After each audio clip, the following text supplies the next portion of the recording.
Iya, terima kasih untuk kesaksian pujian dari Pelekat PT, baik kakak Layan dan juga anak Layan. Tuhan memberkati. Baik Bapak Ibu, saudara-saudara yang Tuhan Yesus kasih, kita akan masuk dalam pemberitaan firman Tuhan. Mari kita siapkan bacaan kita di hari Minggu ketiga sesudah Pentakosta dari kitab Perjanjian Lama, Rut pasalnya yang pertama, ayat pertama sampai ke-14. Kalau kita sudah menemukan bahan bacaan firman Tuhan, mari kita rendahkan hati dan diri kita di hadapan Tuhan. Kita berdoa. Kita berdoa. Bapa di sorga, dalam Tuhan Yesus Kristus, di pagi yang penuh sukacita ini, kami akan membaca, mendengar dan merenungkan firman-Mu. Biarlah Roh Allah bekerja di saat kami membaca, mendengar dan merenungkan firman-Mu, sehingga hati pikiran kami diisi oleh kuasa-Mu, diisi oleh terang firman-Mu, sehingga itu menjadi kekuatan bagi kami untuk melewati tahun-tahun kehidupan yang Tuhan percayakan dengan berbagai macam pergumulan tantangannya, karena di situ juga ada jalan keluar, karena Tuhan berjalan bersama kami. Untuk itu berfirman atas kami siap untuk mendengar. Dalam nama Tuhan Yesus kami sudah berdoa. Amin. Bapak Ibu yang dikasihi Tuhan, saya undang kita bangkit berdiri untuk mendengarkan firman Tuhan dari Alkitab. Bacaan kita pada hari ini terambil dari Perjanjian Lama, Rut pasalnya yang pertama, ayat pertama sampai yang ke-14, yang menyatakan, Rut dan Naomi. Pada zaman para hakim memerintah, ada kelaparan di tanah Israel. Lalu pergilah seorang dari Bethlehem, Yehuda, beserta istrinya dan kedua anaknya laki-laki ke daerah Moab untuk menetap di sana sebagai orang asing. Nama orang itu ialah Elimelek, nama istrinya Naomi, dan nama kedua anaknya Mahlon dan Kilion. Semuanya orang-orang Efrata dari Bethlehem Yehuda. Dan setelah sampai ke daerah Moab, diamlah mereka di sana. Kemudian matilah Elimelek suami Naomi, sehingga perempuan itu tertinggal dengan kedua anaknya. Keduanya mengambil perempuan Moab. Yang pertama namanya Orpa, yang kedua namanya Rut, dan mereka diam di situ kira-kira 10 tahun lamanya. Lalu matilah juga keduanya, yaitu Mahlon dan Kilion, sehingga perempuan itu kehilangan kedua anaknya dan suaminya. Kemudian berkemaslah ia dengan kedua menantunya, dan ia pulang dari daerah Moab, sebab di daerah Moab ia mendengar bahwa Tuhan telah memperhatikan umatnya dan memberikan makanan kepada mereka. Maka berangkatlah ia dari tempat tinggalnya itu bersama-sama dengan kedua menantunya, ketika mereka sedang di jalan untuk pulang ke tanah Yehuda. Berkatalah Naomi kepada kedua menantunya itu, "Pergilah, pulanglah masing-masing ke rumah ibunya. Tuhan kiranya menunjukkan kasih-Nya kepadamu, seperti yang kamu tunjukkan kepada orang-orang yang telah mati itu dan kepadaku. Kiranya atas karunia Tuhan kamu mendapat tempat perlindungan masing-masing di rumah suaminya." Lalu diciumnyalah mereka, tetapi mereka menangis dengan suara keras dan berkata kepadanya, "Tidak, kami ikut dengan engkau pulang kepada bangsamu." Tetapi Naomi berkata, "Pulanglah anak-anakku, mengapakah kamu turut dengan aku? Bukankah tidak akan ada lagi anak laki-laki yang kulahirkan untuk dijadikan suamimu nanti? Pulanglah anak-anakku, pergilah, sebab sudah terlalu tua aku untuk bersuami. Seandainya pikirku ada harapan bagiku, dan sekalipun malam ini aku bersuami, bahkan sekalipun aku masih melahirkan anak laki-laki, masakan kamu menanti sampai mereka dewasa? Masakan karena itu kamu harus menahan diri dan tidak bersuami? Janganlah kiranya demikian, anak-anakku. Bukankah jauh lebih pahit yang aku alami daripada kamu? Sebab tangan Tuhan teracung terhadap aku." Menangis pula mereka dengan suara keras. Lalu Orpa mencium mertuanya itu minta diri, tetapi Rut tetap berpaut padanya. Demikian pembacaan Alkitab. Berbahagialah semua orang yang mendengar firman Tuhan dan melakukannya. Terpujilah Tuhan Yesus. Haleluya. Silakan duduk. Iya, shalom Bapak Ibu yang Tuhan Yesus kasihi. Di minggu ketiga sesudah Pentakosta ini kita akan merenungkan dari Rut pasalnya yang pertama ayat 1 sampai ayat yang ke-14. Kita akan belajar dari keluarga yang bergumul lalu melihat rencana Allah yang besar dalam kehidupan mereka ke depan.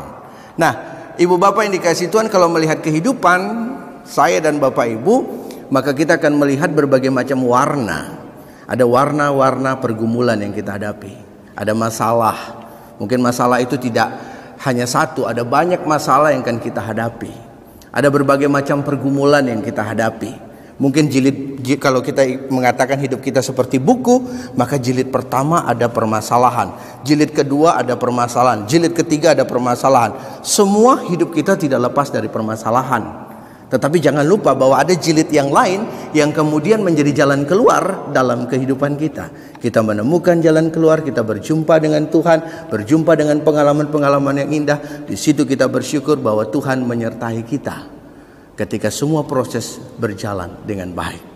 Nah, Bapak Ibu, saudara-saudara yang dikasihi Tuhan, kita mau belajar dari keluarga yang bergumul, keluarga Elimelek. Bagaimana hidup mereka? Di awalnya yang pertama, mereka adalah keluarga yang diberkati yang berada di wilayah Bethlehem, Yehuda di Israel. Bethlehem artinya roti, kota roti, tempat roti. Artinya damai sejahtera, secara kebutuhan mereka tercukupi. Tapi wilayah itu lagi diingatkan oleh Tuhan sehingga terjadi kelaparan. Bagaimana sikap Elimelek dan keluarganya? Elimelek, Naomi, dan 2 anak-anaknya.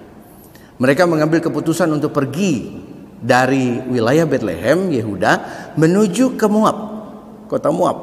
Di daerah Moab itu mereka ingin menyelesaikan permasalahan yang pertama, kelaparan.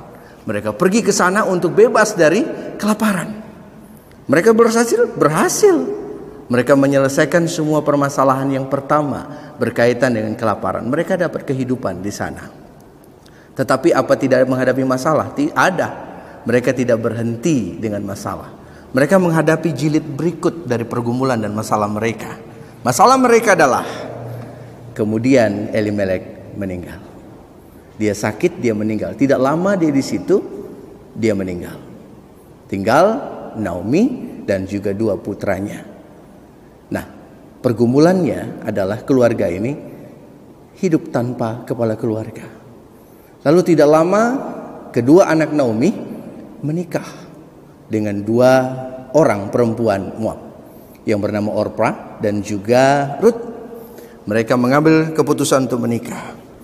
Mereka menjalani kehidupan selama 10 tahun. Tidak lama kedua anaknya Mahlon dan Kilion, anak Naomi, meninggal juga. Coba lihat Bapak Ibu, ada berbagai macam pergumulan. Dari jilid pertama dia kelaparan, dia pergi dari Bethlehem menuju tanah Moab. Di tanah Moab tiba-tiba jilid kedua ada kematian suami kepala keluarga Naomi. Di situ jilid kedua pindah lagi. Dia berproses di situ untuk mencari suasana kehidupan yang baru. Menemukan masalah, iya. Setelah Mahlon dan Kilion menikah dengan Orpa dan juga Rut, malah kedua anak ini meninggal. Bagaimana hati seorang perempuan yang bernama Naomi? Ya, ini jilid ketiga pergumulan mereka. Dan kemudian Bapak Ibu saudara-saudara yang dikasihi Tuhan, jilid keempat permasalahan yang dihadapi adalah Naomi mau kembali ke tanah tempat dia berada dahulu, yaitu di Bethlehem. Karena dia mendengar, Bapak Ibu, pada ayat yang ke-6. Kemudian berkemaslah ia dengan kedua menantunya dan ia pulang dari daerah Moab. Sebab di daerah Moab itu ia mendengar bahwa Tuhan telah memperhatikan umatnya dan memberikan makanan kepada mereka. Dia mendengar bahwa di wilayah Bethlehem, Yehuda, Israel, dia menemukan sesuatu yang baik. Dia mendengar Tuhan memperhatikan. Dia mendengar bahwa Tuhan lagi memulihkan umatnya di sana. Nah, ini pergumulan. Lalu kemudian dia mau pergi ke wilayah itu, kembali ke daerahnya. Sampai proses ini ketika dia mau berangkat bersama kedua menantunya. Sebelum dia keluar dari tanah Moab, dia katakan begini kepada kedua menantunya, kembalilah ke tanahmu, dan hiduplah dengan caramu. Tetapi apa yang terjadi? Mereka menangis. Ada perpisahan yang luar biasa. Dari dua menantunya ini kita bisa melihat ada hal yang luar biasa. Ada kasih dan pengorbanan. Kasih seorang Naomi kepada kedua anak mantunya, mau melepas mereka untuk hidup kembali normal, ya seperti sedia kala, ya. Tetapi di sisi lain ada kasih dan pengorbanan juga dari anak mantunya. Kalau Orpa, dia kembali mengikuti apa yang diminta oleh Naomi. Tapi Ruth, di situ ada kasih dan pengorbanan yang luar biasa. Ruth katakan dia tidak mau untuk mengikuti keinginan Naomi untuk kembali ke tanah Moab. Tetapi dia mau untuk mengikuti Naomi. Bahkan dia katakan, Allahmu adalah Allahku, bangsamu adalah bangsaku. Artinya bahwa Ruth mau mengikuti kemana Naomi pergi. Nah Bapak Ibu yang dikasih Tuhan Yesus, kita belajar dari keluarga Elimelek, khususnya Naomi yang bergumul, berjilid-jilid pergumulannya, berjilid-jilid masalah yang dia hadapi, ya, dari masalah kelaparan, dari masalah suami meninggal, dari masalah anak-anak meninggal, dari kemudian dia harus berpisah dengan menantunya. Bagaimana dia menghadapi semua itu? Bagaimana dia melewati semua proses itu? Tidak gampang, dia mengalami pergumulan yang luar biasa. Tetapi dia menemukan seorang menantu, Ruth, yang tetap mendampingi dia dengan spiritualitas yang baik, spiritualitas yang mau berkorban, spiritualitas yang penuh kasih. Dan apa yang dilakukan Naomi? Dia kembali ke tanah Israel, dia kembali ke Bethlehem, dia kembali ke Yehuda bersama dengan anak mantunya Ruth. Karena di sanalah jalan keluar, kebahagiaan dan semua hal yang baik yang Tuhan berikan untuk dia. Tetapi di tanah Moab dia tidak menemukan jalan keluar. Dia hanya menemukan satu yang selesai masalahnya, kelaparan. Tapi dia menemukan masalah lain di sana. Seandainya Naomi, Elimelek dan kedua anaknya tidak pergi dari tanah Bethlehem Yehuda, saya berpikir bahwa mungkin tidak terjadi kejadian seperti ini. Tapi kalaupun mereka tidak pergi ya ke tanah Moab, maka tidak akan pernah ada cerita tentang Ruth ini dalam kitab ini. Jadi saya mau melihat bahwa ada rencana Tuhan yang indah bagi keluarga Elimelek. Ada rencana Tuhan yang indah bagi Naomi. Ada rencana indah Tuhan bagi Ruth. Yang kita mau petik, kita mau lihat bagaimana ketika orang mengalami pergumulan dan masalah, di situ ada Tuhan yang terlibat, ada intervensi, ada keterlibatan Tuhan membantu mereka menyelesaikan pergumulan mereka. Naomi, bagaimana dia bersikap? Bagaimana dia melihat? Bagaimana dia memahami? Refleksi hidupnya dengan Tuhan yang melihat bahwa Tuhan memperhatikan umatnya. Kalau dia memperhatikan umatnya, maka dia akan memperhatikan dirinya yang bergumul. Dan apa yang terjadi? Bahwa Tuhan juga memperhatikan Naomi dan Ruth. Di tanah Bethlehem di Yehuda itu, dia menemukan jalan keluar. Di mana nanti Ruth akan bertemu Boaz, saudara dari Naomi, sepupunya. Mereka menikah, bahkan di usia tua, Naomi bisa menggendong anak dari Ruth. Nah Bapak Ibu yang dikasih saudara-saudara, tidak selalu hidup itu dia harus berproses dengan masalahnya. Tidak selalu hidup itu dia tetap dengan pergumulannya. Tidak selalu hidup itu dia pahit. Tidak selalu hidup itu berulang-ulang kita menghadapi kesedihan. Ada waktunya Tuhan akan merubah segala sesuatu. Ada waktunya Tuhan akan merubah segala yang pahit menjadi manis. Ada sewaktunya Tuhan akan memimpin, menyertai kita untuk menemukan jalan keluar. Maka dari itu perhatikanlah cara Tuhan bekerja dalam kehidupan kita. Ketika kita menghadapi pergumulan masalah, jangan lari dari masalah. Coba hadapi. Hadapi bersama Tuhan di tempat engkau bergumul dengan masalah itu. Dan kalaupun Tuhan mengizinkan kita bergeser, coba bergeser dan lihat dengan segala sesuatu dengan pertimbangan yang baik. Mungkin di situ ada kisah yang lain, ada cerita yang lain. Jangan marah dengan masalah. Jangan masalah dengan situasi yang ada. Jangan marah sama Tuhan, tapi coba merefleksikan setiap situasi pergumulan masalah kita, bahwa di dalamnya Tuhan mau bekerja. Tuhan mau merubah bagaimana pergumulan batin kita, derita kita, tangis kita dirubah menjadi sebuah situasi yang membawa sukacita, damai sejahtera. Tuhan selalu punya cara. Orang bilang begini, kalau satu pintu tertutup, maka Tuhan akan buka 1000 pintu. Saya mau katakan, 1000 pintu tertutup, Tuhan buka satu pintu pun bisa jalan keluar. Tidak usah banyak, satu pintu jalan keluar dia bisa buka untuk Anda. Tidak perlu banyak. Tapi kalaupun diberikan banyak pintu, maka kita lihat pintu yang mana dengan hikmat. Kalau bagi saya, kalau diberikan banyak solusi sama Tuhan, saya bisa bingung, saya mau pilih yang mana. Tapi ketika Tuhan, saya minta satu pintu saja Tuhan untuk menyelesaikan masalah saya, supaya saya tidak bingung dan tidak mengambil keputusan yang salah. Karena setiap keputusan dia berdampak. Apa yang terjadi pada Elimelek, Naomi, dan kedua anaknya? Dia mengambil keputusan untuk pergi dari dari Bethlehem Yehuda menuju ke tanah Moab. Di sana bukan dia menyelesaikan pergumulannya, tapi dia menambahkan jilid-jilid masalahnya. Ketika dia harus berproses, dan ternyata solusinya bukan di tanah Moab, jalan keluarnya bukan di tanah Moab, rencana Tuhan bukan di tanah Moab, rencana Tuhan ada di tanah Israel, tanah yang dijanjikan, tanah yang diberkati. Di sanalah Naomi, Ruth, dan keluarganya diberkati.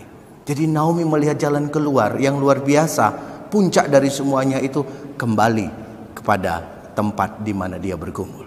Nah Bapak Ibu, pergumulan kita apapun itu, jangan pernah bergeser dari Tuhan. Jangan pernah bergeser dari Tuhan yang mempercayakan hidup buat kita. Apapun jilid-jilid masalah yang kita hadapi, berapa macam warna masalah yang kita hadapi, saya mau katakan tetap kita hidup ada di hadapan Tuhan. Kalau Tuhan bisa menenangkan badai saat Petrus dan murid-murid yang lain itu berada di dalam badai dan Tuhan tenangkan, ya, maka dia akan menenangkan juga badai hidup kita, gelombang hidup kita. Apapun warna masalah kita, sepahit apapun dia, Tuhan punya cara yang di luar daripada logika dan cara berpikir kita. Dan ingat, orang yang setia kepada Tuhan, orang yang tetap berjalan pada Tuhan, yang mengikuti kehendak Tuhan, dia punya hidup berakhir dalam kebahagiaan. Ingat, jangan cari kebahagiaan di depan, cari kebahagiaan di belakang. Biar pergumulan itu datang, lewati pergumulan, habis pergumulan ada kebahagiaan. Bapak Ibu, lihat perjalanan orang Israel, dia melewati Mara, air yang pahit, ya, mata airnya di situ ada tapi pahit. Ya, di situ pun Tuhan tolong mereka, airnya menjadi tawar, bisa diminum. Tapi habis Mara, habis kepahitan yang dia alami, kesedihan dan hal yang tidak baik, dia tiba di Elim. Elim itu di situ ada air yang manis, di situ ada pohon korma, dia bisa menikmati. Mungkin yang sudah ke Israel tahu itu mata air Mara dan juga Elim. Jaraknya tidak jauh. Jadi saya mau katakan, ketika hari ini kita bergumul dengan situasi yang berat, saya mau sampaikan, jangan cepat bersungut-sungut di hadapan Tuhan. Jangan cepat marah-marah dengan Tuhan. Sedikit saja kita lalui tempat, kita temukan Elim. Sedikit lagi kita temukan jalan keluar. Apa yang dialami oleh Ruth, apa yang dialami oleh Naomi, apa yang dialami oleh keluarga ini, dia harus bergumul. Elimelek dan keluarga bergumul ke tanah Moab.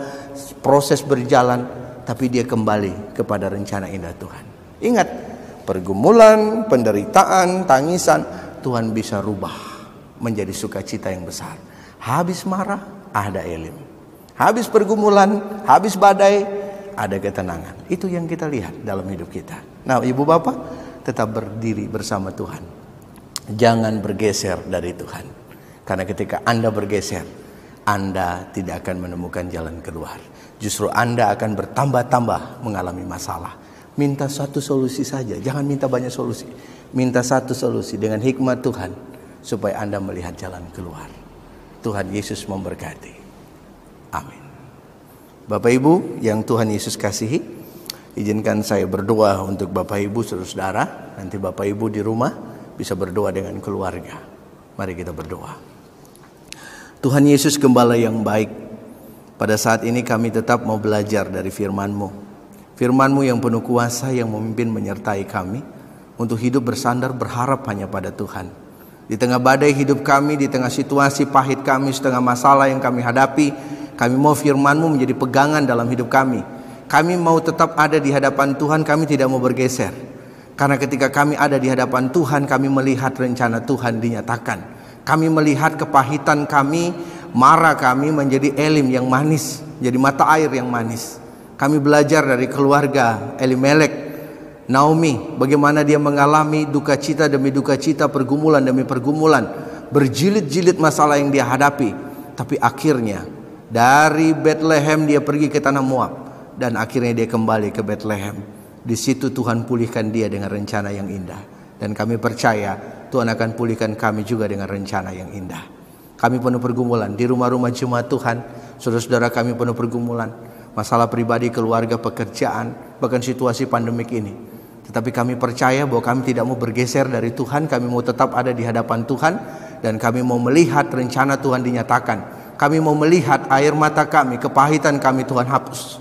Kami mau terus berjalan dan mau melihat, bukan hanya marah, kami mau melalui marah. Dan kami mau melihat elim, mata air yang manis, yang ada pohon kormanya. Kami percaya Tuhan menyiapkan rencana indah seperti Ruth dan juga Naomi serta Boas.